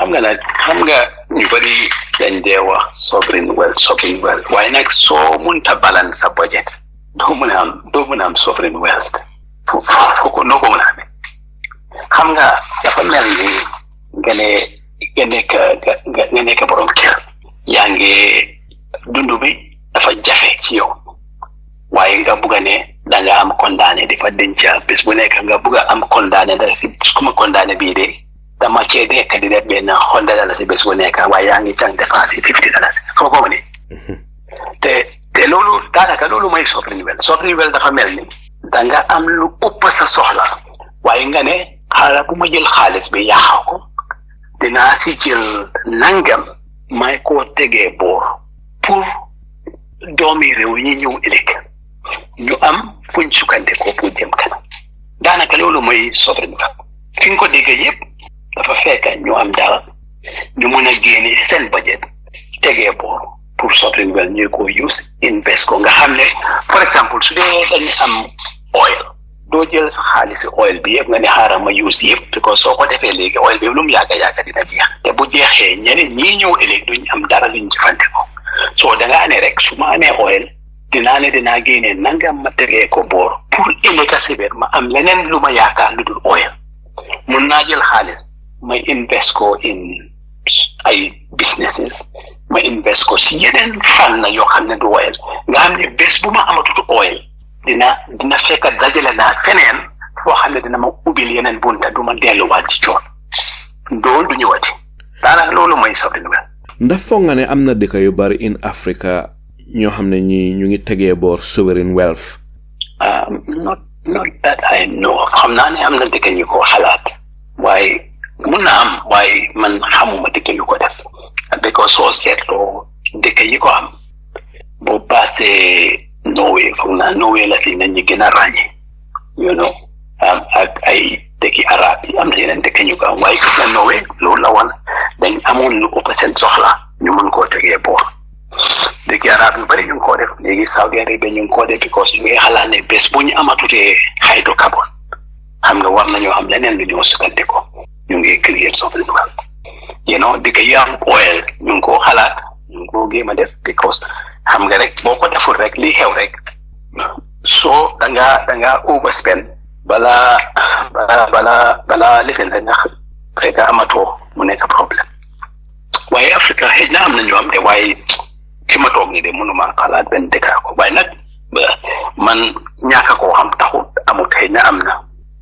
ndax foog nga ne sa dëgga fi sun économie bi toll suñ koom-koom yi réew mi fi mu toll ak ni mel ndax foog nga ne Gambia mun naa afford lu mel ni sovereign wealth.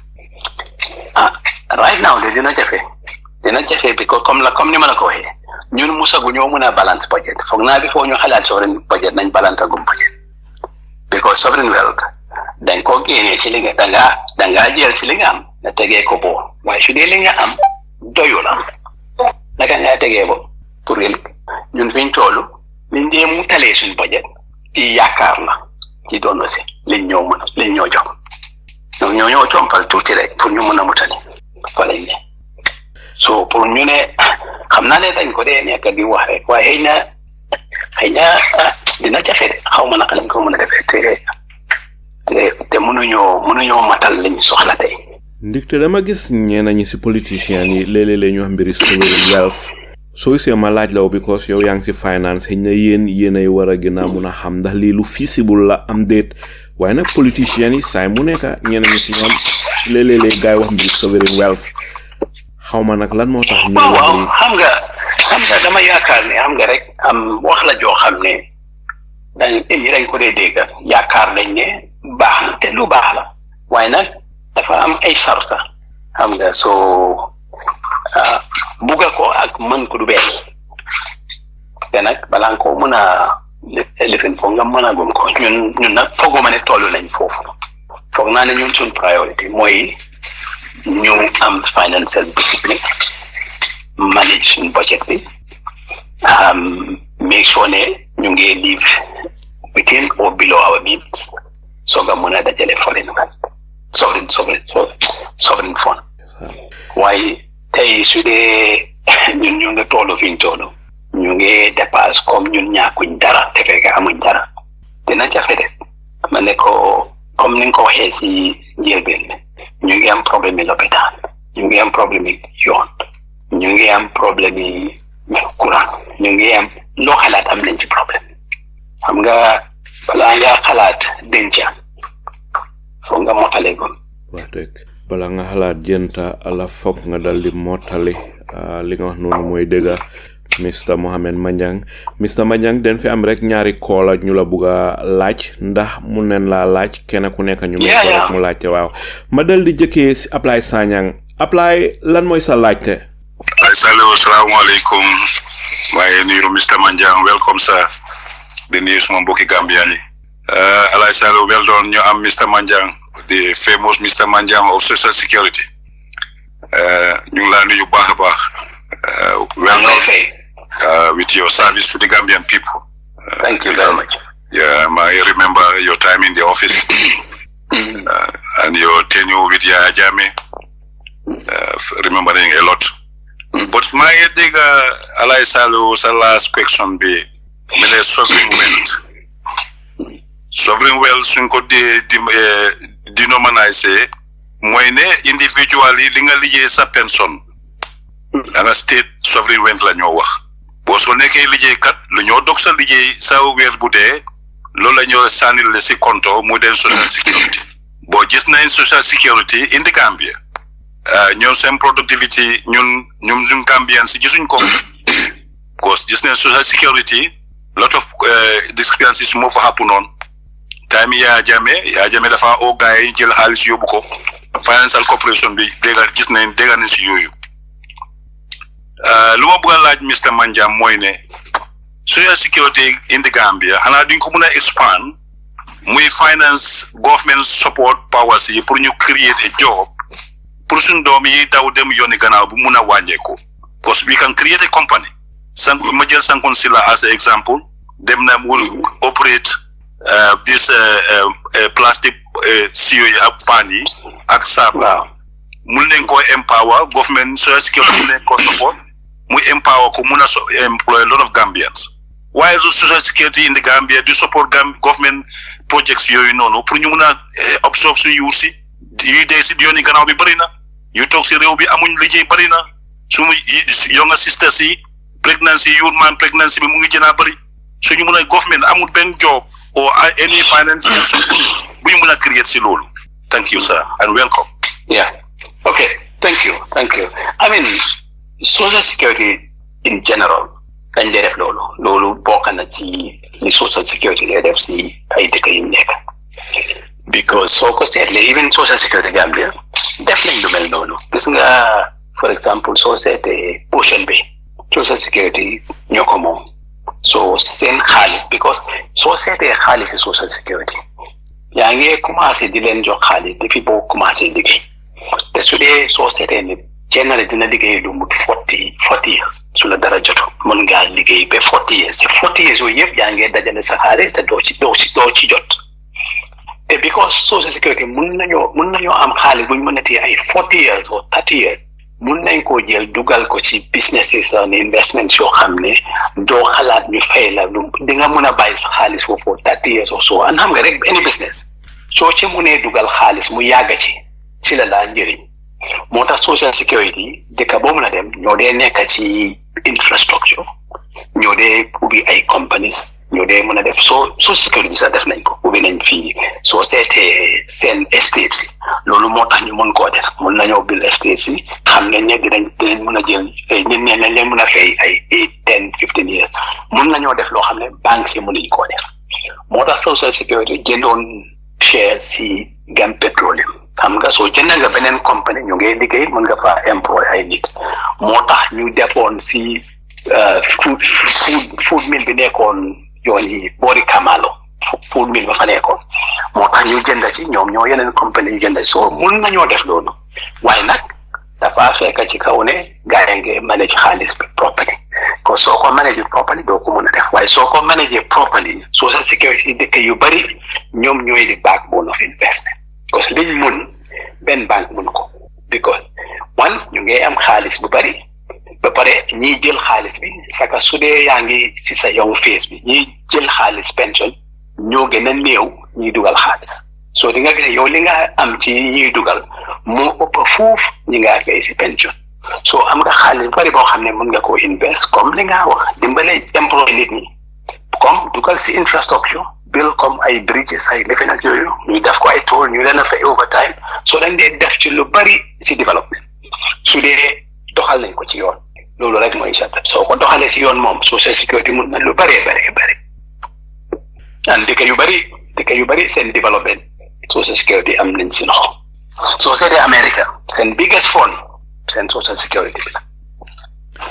Sorry sir, if I can jump here, gis ne la yéen a ngi invest in NAWEC yéen ngi invest comme ni nga ko waxee in other branches of the government ban difficulty ngeen di am pour recover xaalis boobu noonu ak xaalis yi nga xam ne xaw ma tey fan la toolu waaye xam naa ne biggest problem bi social security amoon fii mooy time Yaya Jammeh because time Yaya Jammeh lef na fa xaalis o jël na fa xaalis bu bare waaye li ëpp ci xaalis boobu teguñ ko woon ci yoon ba pare dañ ko joxoon in fact Gambia seen debt problem bi loolu bokk na ci not just social security why because government dañ try on pour bail parastatals yu bëri yu féex so dugal nañ ci xaalis mënuñoo jot xaalis because si ñiñ ko jox mënatuñ koo fay xam nga because léegi nag sooy dugal xaalis war ngaa seet fi nga ko def mu óor la ne ki nga ko jox na la mën a fay because bu dul loolu rek am nga problème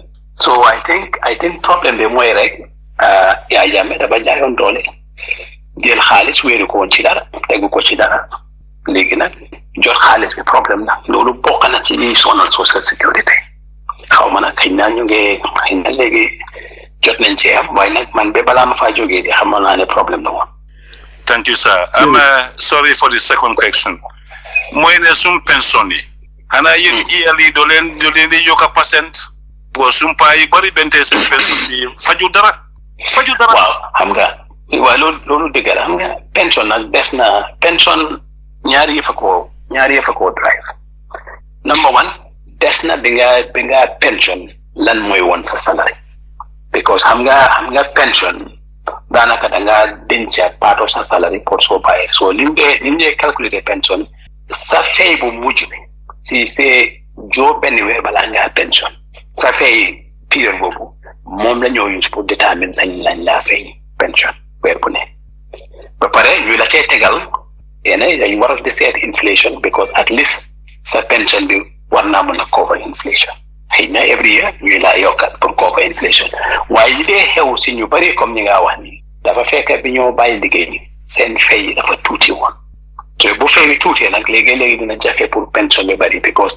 li nga am si pension mooy li nga fa denc te bu dee li nga fa denc dafa néew soo pensionné li nga laa mën a jox du mun a bari waaye nag over time suñu laa fay inflation war naa mën a yokku waaye nag dëgg la social security amoon nañ jamono jël na time torop before ñu yokkal pensioners because like I said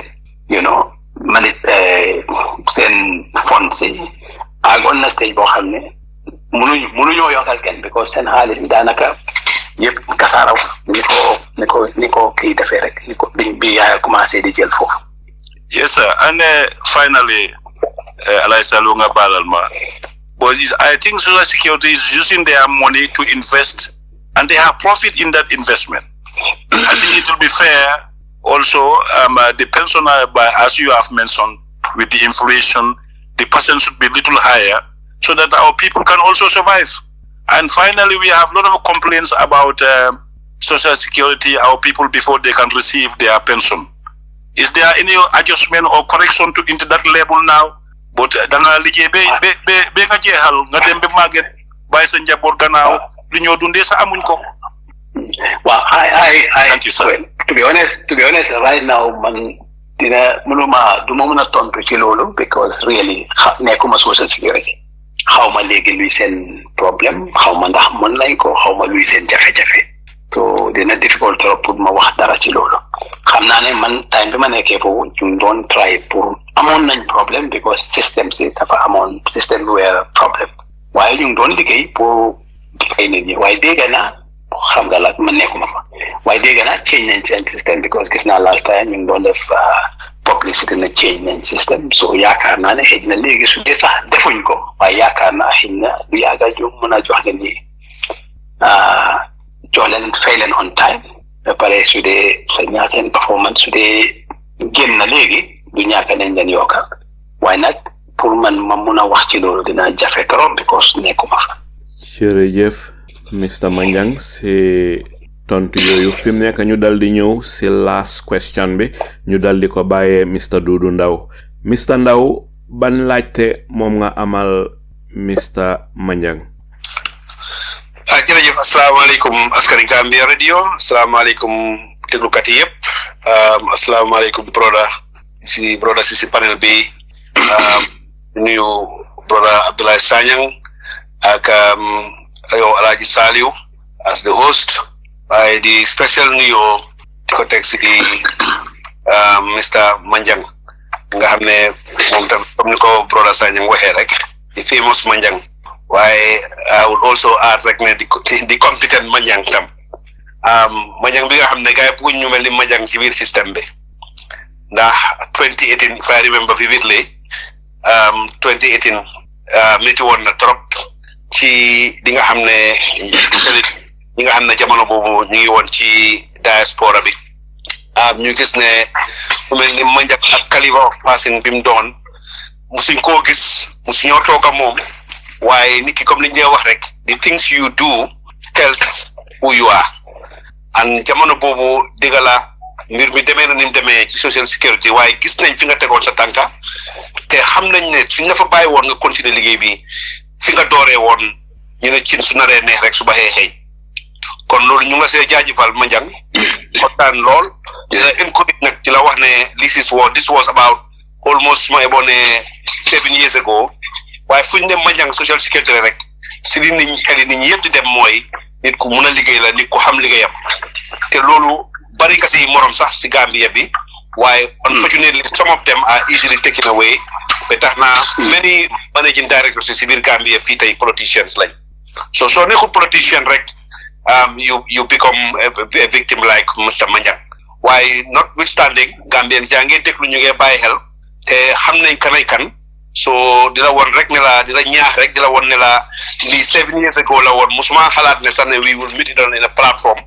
waaye ku ma dégg si jamono boobu noonu di Facebook bi am na lu bare bari lu ma si daan bind sax lu ma si daan wax tey ma bokkaa yow platform li ma la bëgg a laaj rek ndax suma question bi di ñëw tax waaye li ma la bëgg a laaj rek mooy ne tey social security dafa nekk li nga xam ne mooy di only social protector ci Gambia so te Gambia suñ biggest problem mooy social service c'est problème social gis nañ ñi nga am social issues many uncountable si secteur boo laal rek waaye ñu demee ni social security su fekkee ne ñoom ñu ngi nekk def social protection bi dañ ko émale si ñi nga xam ne dañoo liggéey rek di fay lempo di fay si pot provident fund bi or other funds why not reach out to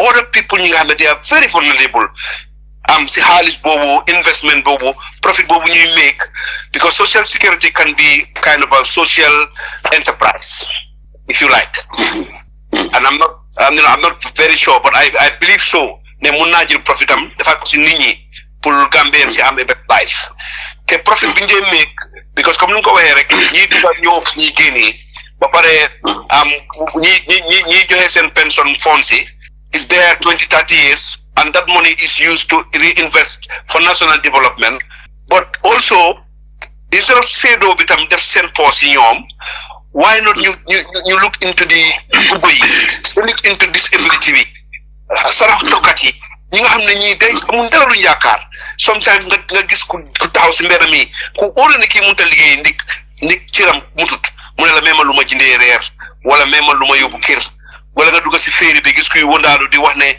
moom ko dimbale lu moo dépense soo ëllëg laa ut te mu óor ne kii mënut a liggéey those kind of things what is your lan mooy sa xalaat si li Manjang jërëjëf. jërëjëf I think li nga wax noonu is possible am nga social security dafa am tiers there's a basic fundamental tier mooy provide housing and stuff like that and then you have a tier comme like li nga wax ni ñoo xam ne nekkuñ ci liggéey and you see that a lot in say some of these European countries boo xam ne soo fa demee if you are out of employment or amuloo income ñuy laaj some kind of social protection gaadu la yóbbuwaale la xam nga teete la ba balaa nga amati liggéey that is also a function of our social security while the current social security bi fi nekk ni is actually only addressing the basic one of providing retirement benefit to ñi subscribe why again coming back to Ingawa social security mun naa nekk in such a way ne if it is managed properly sometimes ni nga dee defee yooyu da ngaa charge nit ñi say 10% for argument's sake ñeneen loolu mooy cover basic pension and then there is another charge of say 1% of say national insurance for example and koo charge liggéeykat yi because liggéeykat yi ñooy mun a dimbale ñu liggéeyut so you charge them an extra 1% and that becomes like a national insurance and you put that aside and you work that fund and you work effectively, efficiently, that fund will be used to cover anybody who hamne ligayut, even though retired, by ligayut, and they can benefit from that fund. And then you cover everybody, whether musnyo ligay or musnyo ligay, or they are disabled or something like that. You give them at least off the roads, because they're only on the roads, because any other means of generating income, and they need to survive. So that is feasible, but you just need to put the structure in place. Unfortunately, right now, there's Social Security among that structure. But that's not to say that it's not possible. It's all planning, it's all putting the proper infrastructure in place. That's how it's done in Europe. There is no magic. They're just charging an extra percentage to cover national insurance for things like that. But it's feasible. It is done in other parts. It could also be implemented here. But I think they just need to make sure they get this force, because this basic one is still challenging. Because even this basic one, that people are actually putting their money for their own retirement, so it's like a savings. They're struggling to actually make, to have a return on those funds. Return, why to have sufficient returns on it? Because so return Bohana is not covering inflation, you're actually losing money. So I think, yeah. Follow up, quickly, right? Waaw mu nga ko jël quickly rek te waxtu bi jeex na waaye go ahead. Waaw jërëjëf Mr. Muhammed Manjang, comme li nga wax noonu feasibility bi, and as far as the social protection is concerned in this country, ñi tek ñom ñi fay ñu ngi fay that so which means the xaalis mu ngi dugg ci biir nguur bi, but xaalis mu ngi dem in wrong place, ba tax na ñi wara jot seen xaalis léegi rek ñu struggle, wala investment mu ngi dem in wrong places. Te xam naa ne there are so many investments yoo xam ne we have state-owned enterprises yoo xam ne some of them, most of them do not make profit. We know that problem with the problem of corruption, you need to be all these sort of things.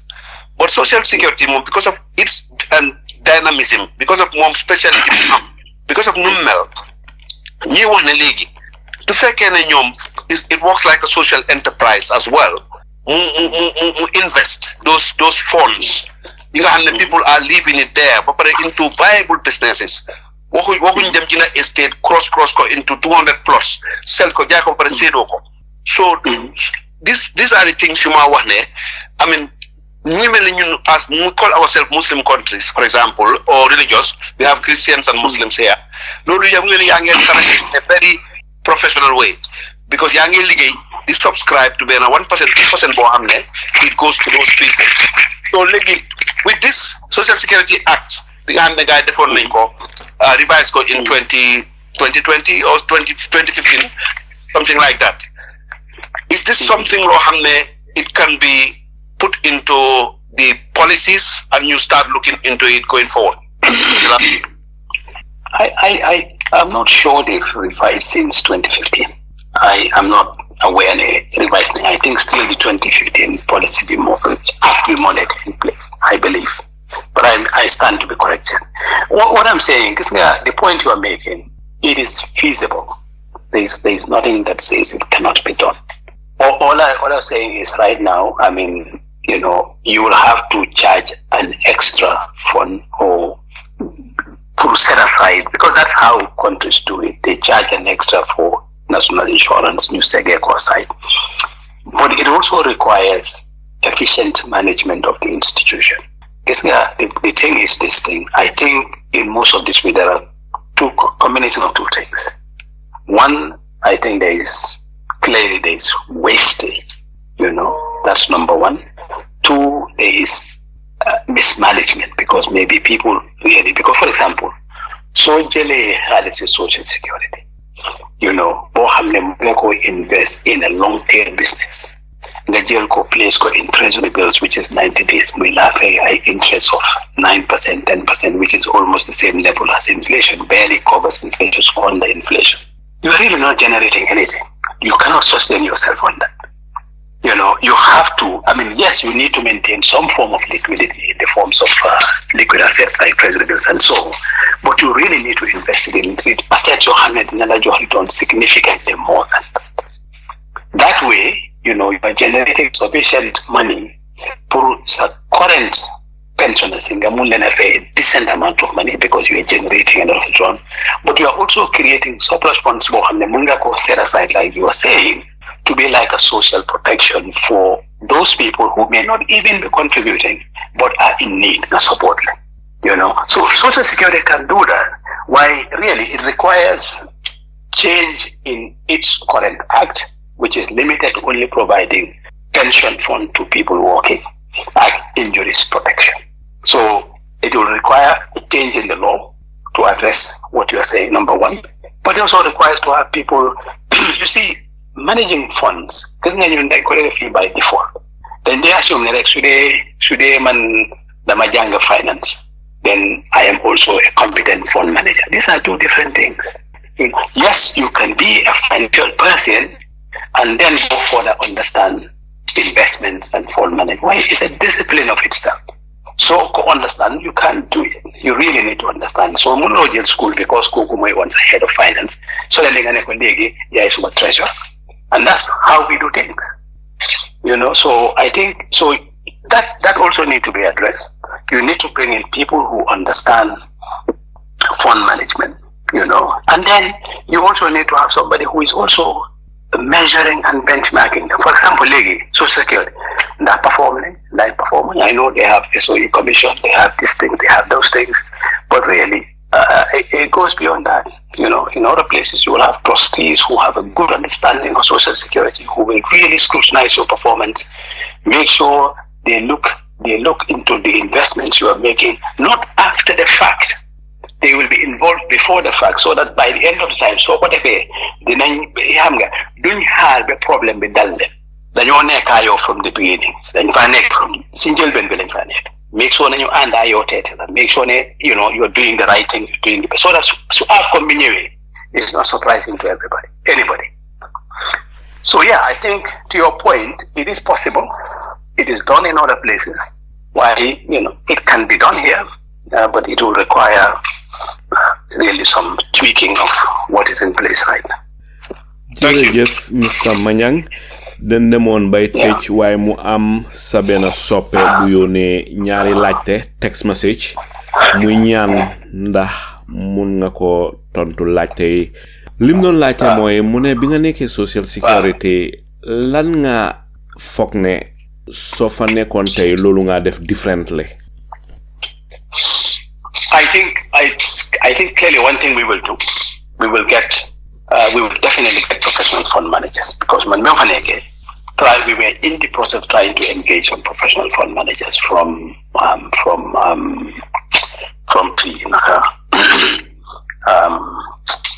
Ghana. So that would have been one. Whether it is Ghana, whether we will get some people locally from Gambia, or whether we'll get some people from the diaspora to come in, because I know there are Gambians outside who are excellent fund managers. So we will bring in somebody who will professionally manage the funds. We will definitely diversify our portfolio. Clearly, one of the areas I personally was thinking about is going into a reinsurance industry in this country, because all the insurance companies, see this country, we pay a significant amount of premium, and a significant chunk of that premium like when you see it offshore. So the usual hal is big Coleco, millions and millions and millions of dollars, Jelko Joko outside insurance. That is money wasted because hardly you claim on that thing.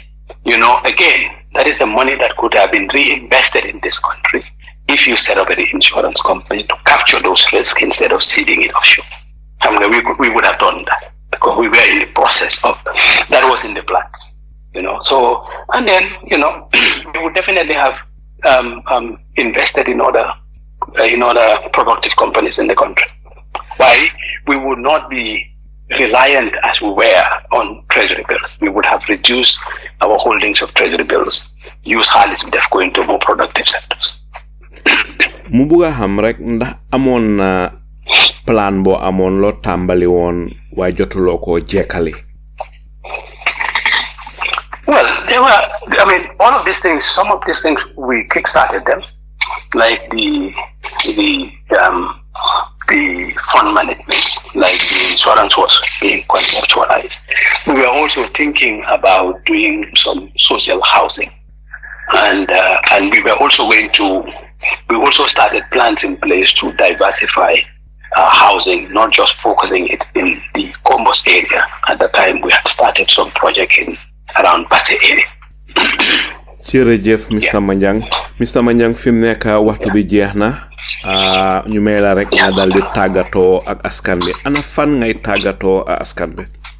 Well, I guess just to say, right? I mean, jërëjëf Salim. I mean, I think it is always a good opportunity to, put shared views. I mean, dëkk bi ñun ñëpp a ko bokk, ñun rek a ko mën a liggéey. I mean, collectively. I mean, we will have different opinions, we'll have different things. Why? Yaakaar naa ne at the end of it, ñun ñëpp dañ bëgg rek li yóbbu Gambia kanam. Loolu mooy suñu ite, xam naa ne mooy ite ñeneen ñi déglu. Pour loolu duñ jël seen time spend 2 hours on the radio, pour déglu views. Nobody knows it all. Suma claim ne dama xam yëpp. Xam naa ne def na mistakes as any person would. Why? In the end, all we trying to do rek mooy bokk xalaat bokk loxo yóbbu dëkk bi kanam. So yeah, man, that is always my aim, that's always my intention, and that is the thing I am on every day. Yeah, that's it. jërëjëf Mr Muhammed Manjang ñu ngi lay gërëm ci sa waxtu di la gërëmate bu baax a baax si lépp loo xam ne séddoo nga ko askan bi. Ablaye Sagnang yow itam ñu ngi lay gërëm ñu ngi gërëm tamit Dudu Ndaw bu baax a baax. mbokk yi tedday fii la waxtaan ji daldi am fi mu ne duma def lu dul daldi umbal lépp loo xam ne Mr Muhammed Manjang waxtaanee na ko fii daldi leen ko jébal daldi bàyyi waxtaan ji mu daldi continuer si seeni xel. yéen Gambian yi yéenay àttekat yi nga xam ne yéenay àtte lépp loo xam ne déggee ngeen ko fii di leen gërëm di leen sant si déglu bi tel na ndimbalab yàlla wàcc si réewub Gambia ba ilaa yawmi diin seeni mbokka Saliu Njaay. Salaamu alaikum wa rahmatullahi wa barakatuh. Wahiru dawana anilhamdulillahi rabbil alamin.